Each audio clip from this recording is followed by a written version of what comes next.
Hi, I'm Bunny Lloyd, and I am so glad to have y'all at my garden on James Island. I can't wait to show you around and what has happened over the many years that I have been here.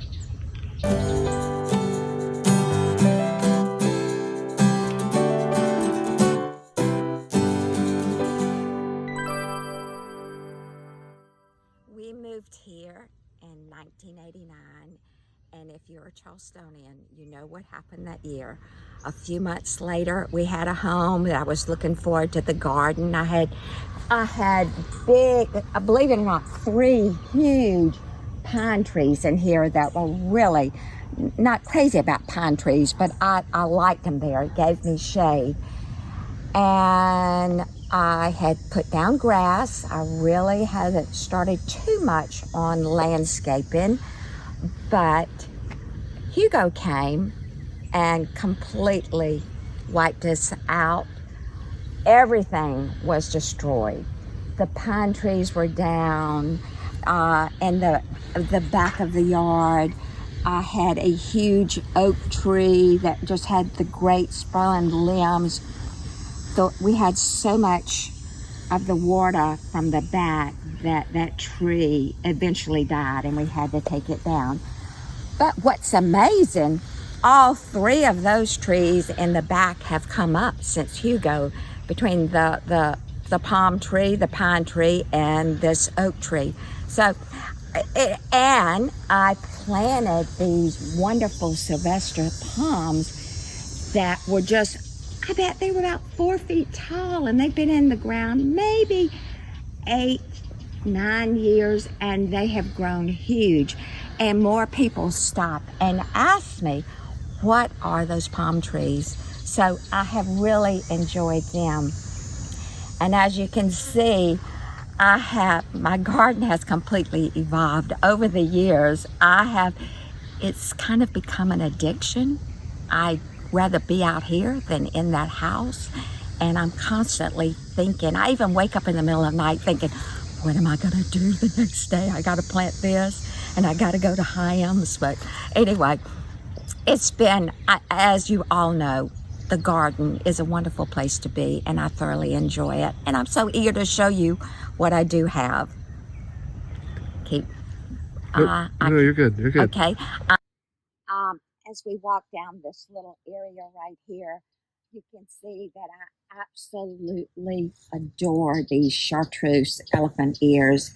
And my neighbors, Jim Smith and Alejandro Gonzalez, they have shared so many things from their beautiful garden, and the chartreuse elephant ears are one of them. And I believe this angel trumpet is white. I don't know, somebody else gave me that one. But anyway, it's white, and I love the angel trumpets. And this one down here, which I've had for years, is now blooming this morning. I told it to. I said, please bloom this morning. And it did. And it's just so pretty. The one thing, and it's grown so tree-like, back in the early spring for the pandemic, I decided I needed mushroom compost everywhere. So I had a load of mushroom compost delivered, and I spread it everywhere in all of these places. And I truly think that's why everything is so huge, is because of the compost. We can, again, I keep doing the elephant ears, and I promise you, they were they were so much smaller. In the early spring, I cut them way back to the ground, and they have grown so much. The one thing I'm doing over in the center garden where the palm trees are is I've been trying to attract butterflies and hummingbirds, and believe me, I have to pat myself on the back. I've done a great job because I have had so many monarchs over here. In this area, I planted all this lantana for just the butterflies. And then this is perennial hibiscus, which I adore. I wish it was blooming because this one is the big white dinner plate hibiscus. And of course, that's the Texas star. But when we get around to the other side, you'll see that I have loads of milkweed. I couldn't get enough milkweed. I kept going and buying more. Had no idea that the seeds would blow around and I'd have milkweed everywhere. Well, that's what has happened. As you walk around, you'll see all of a sudden where there's not supposed to be a milkweed, there is one. Now we are on the opposite side of that little path that we just walked through. And as you can see, this area, I love plumbago. There is white plumbago, there's the purplish blue, and all this, the tall plants in the back, it's called a balloon milkweed, and it gets a little balloon looking object on it, and it is full of seeds. But the butterflies are so attracted to it. The tiger can have been beautiful, but I have those grasshoppers that love them too, and they just eat on them and eat on them. So I chop them back, and they're slowly coming. But there's a little red spiky plant in here, and of course I don't know that botanical name, but it grows, and that is what the hummingbirds love. Matter of fact, I had a hummingbird feeder on my deck, and they won't come to that hummingbird feeder. They all come to theirs, so I gave up on even trying to do it. But anyway, I had so many monarchs and butterflies in this garden that one day I was out here and a gentleman walked up to me, and it was Billy McCord, and he is the one that tags all these monarch butterflies. So he took that monarch, and I watched him, and he tagged it, and I happened to have my little granddaughter Mary Hope with me, and she was amazed, and he gave the butterfly to her to let it fly away. But I'm always looking for that butterfly that's been tagged. I know that's probably they've gone to Mexico or somewhere, but anyway, it's been very interesting. He also came back and did another one, but I haven't seen him lately. But that's it. I love the butterflies. I'm standing between two of my favorite plants, and I really don't know which one to talk about first, but I will talk about this hyacinth bean plant. This is a vine, and the seeds are, this little pod will turn brown, and you'll take the seeds out. I put them in my refrigerator, and in the spring I'll throw them out, and I never know when this is going to come. Well, this particular plant was 3 little seeds that I just threw in the ground over there, and you can see what has happened. I think it would go on up and cover the deck if I let it, because I have cut it back so many times. But you can tell this funny little, I guess this is like a moth type thing, loves it, and the bumblebees love it. As I'm standing here, I can just hear the buzz of them all around this hyacinth plant. I have plenty of these little pods to share with anyone that would like them. But on the other side of me is my very favorite plant, and I promise you, if we had to evacuate today, this plant would be thrown in my car and taken with me. This was given to me many years ago by a friend, Nell Pastel, and I have babied it and taken care. It has grown, and if you don't know, this is the plant that is like trees in Hawaii and what they make the leis from. I'm sorry, back in the summer, it is covered in blooms and just so beautiful. And anybody that drives in my yard always makes comments about it. Well, I've been having a difficult time because it's in this pot and it blows over constantly from the wind. So I've been thinking about what I can do with it.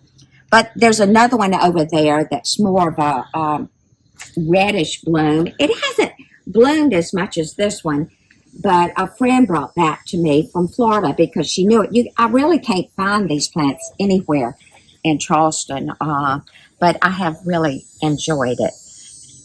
This little brick area was a suggestion of my dear friend Mary Jane Ogawa, who was my dear friend for so many years, and they retired back to New Hampshire. But she's the one that suggested to put this brick area.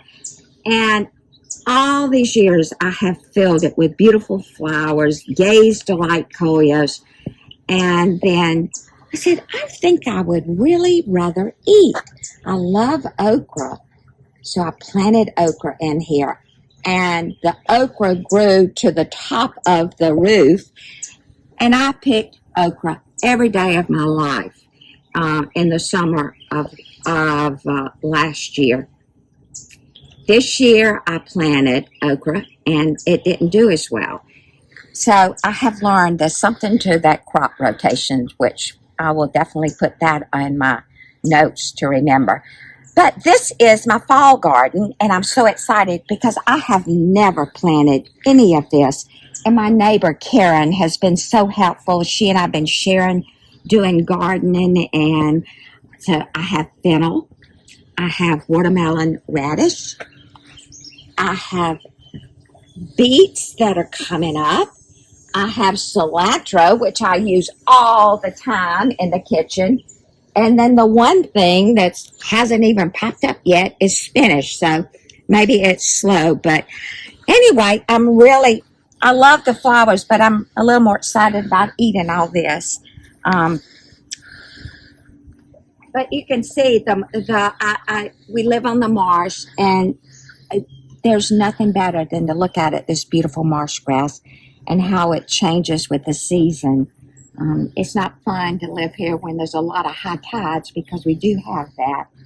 But the yard, everything survived. Back here is just more elephant ears and more breeze grasses. Also, I've started seeing bluebirds, and I finally went to the bird store and bought a bluebird box and put it up. And the lady told me, oh, you won't have bluebirds the first year. They'll just check it out. But believe me, I had bluebirds. And that was so fun to watch those bluebirds and how they sit on the top and survey everything.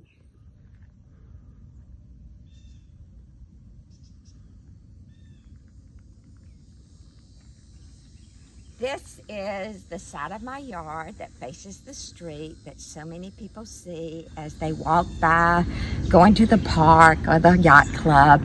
So I always try to make it kind of a standout area. For years, I thought I had to be like the car dealerships on Savannah Highway. I planted so many perennials, flower after flower. Oh, I just almost dreaded the spring to think about what am I going to plant out there, because it wasn't anybody else planting, it was me doing all the planting. But thanks to my friends, Jim and Alejandro, they came over here one day and I said, what can I do here that I'm not breaking my neck every spring trying to figure out? They suggested these beautiful red grasses, and then there's sunshine, ligustrum. Of course, here you go again with my beautiful chartreuse elephant ears. And then when this chase tree is blooming, it is absolutely beautiful. This year, the only thing I did different was I added this variegated schefflera, and I think that was kind of the cherry on top of the ice cream. It really made it. And I'm telling you, the only thing I have to do out here now is cut this ligustrum because I don't want it to grow huge, trim it, pull a few weeds, and it's done. And everybody comes by and go, wow. The color, and I think they go, wow, because of the contrast. And I love the way I have the olive tree that I just love, the silver gray, and then again the elephant ears, the angel trumpets, and this all gives me privacy for my yard. But anyway, it's been again, if you came back in a couple of years, it may be all changed. How do I know? I'm like the house. I love to change things around, but this has been wonderful. Yes, I was born on Easter and nicknamed Bunny, so I don't think I've kind of hidden all these bunny statues in the garden because there's so many of them that people have given me over the years. But I'm so happy that you were here today, and I look forward to seeing you if you stop by. I'm glad to share some of my hyacinth bean pods or angel trumpet or anything. But anyway, good to have you.